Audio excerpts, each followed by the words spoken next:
का नस्ताइन, या अल्लाह तेरी इबादत करते हैं और तुझे से मदद मांगते हैं। अस्सलाम वालेकुम लाहौर। 3 अप्रैल को जब हम पार्लियामान में बैठे हुए थे तो प्राइम मिनिस्टर इमरान खान, कुछ जो वहाँ के रिपोर्टर थे और कुछ मीडिया के पर्सनल थे उनके साथ बैठे हुए थे। रात को 12 बजे अदालत लगाई गई, प्रिजन की गाड़ियां आ गई और कुछ मखसूस किस्म की वहां पे नकलो हरकत शुरू हुई। तो प्राइम मिनिस्टर इमरान खान ने उन मीडिया पर्सनल से कहा कि बताओ कोई रह तो नहीं गया। 3 दफा उन्होंने उनसे पूछा कि बताओ कोई ऐसा शख्स रह तो नहीं गया जो मेरे खिलाफ ना हो। तो उन्होंने कहा नहीं खान साहब, कोई रह नहीं गया। तो प्राइम मिनिस्टर इमरान खान ने फरमाया अब वक्त आ गया है, अब वक्त आ गया है कि मैं अब अपने अवाम की अदालत में जाऊंगा, अपने अवाम के पास जाऊंगा। अवाम की अदालत आज यहाँ लाहौर के अंदर यहाँ पे खड़ी है।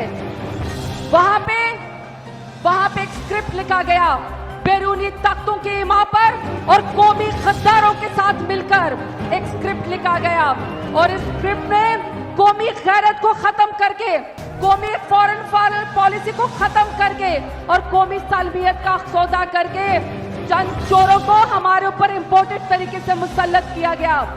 शर्म आती है कि जब परसों काबीना का इजलास हुआ तो लगता था कि सेंट्रल जेल में कैदी अपनी हाजिरी रजिस्टर में हाजिरी लगा रहे हैं और अगर इस काबीना की जमानत जब्त हुई तो लगेगा कि अगला काबीना का इजलास इन कौमी चोरों का सेंट्रल जेल के अंदर होगा।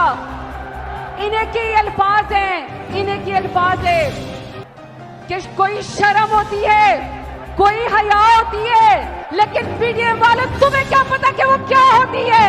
लेकिन जो स्क्रिप्ट लिखा गया, स्क्रिप्ट लिखने वालों को से एक गलती हुई कि एक स्क्रिप्ट ऊपर भी अल्लाह की अदालत में लिखा जा रहा है और वो अल्लाह की अदालत जब लगती है अवाम के जरिए तो अवाम ने फैसला कर लिया कि तुम 22 लोगों को जमीन फरोशी करके खरीद सकते हो मगर 22 करोड़ अवाम को तुम कभी भी नहीं खरीद सकते हो। और इस 22 करोड़ अवाम ने फैसला कर लिया है कि हम 2/3 अक्सरियत से जब भी अवाम की अदालत लगेगी प्राइम मिनिस्टर इमरान खान को दोबारा हम प्राइम मिनिस्टर इमरान खान बनवाएंगे। 2/3 अक्सरियत से प्राइम मिनिस्टर इमरान खान को जितवाओगे, इमरान खान का साथ दोगे। इंपोर्टेड हुकूमत इमरान खान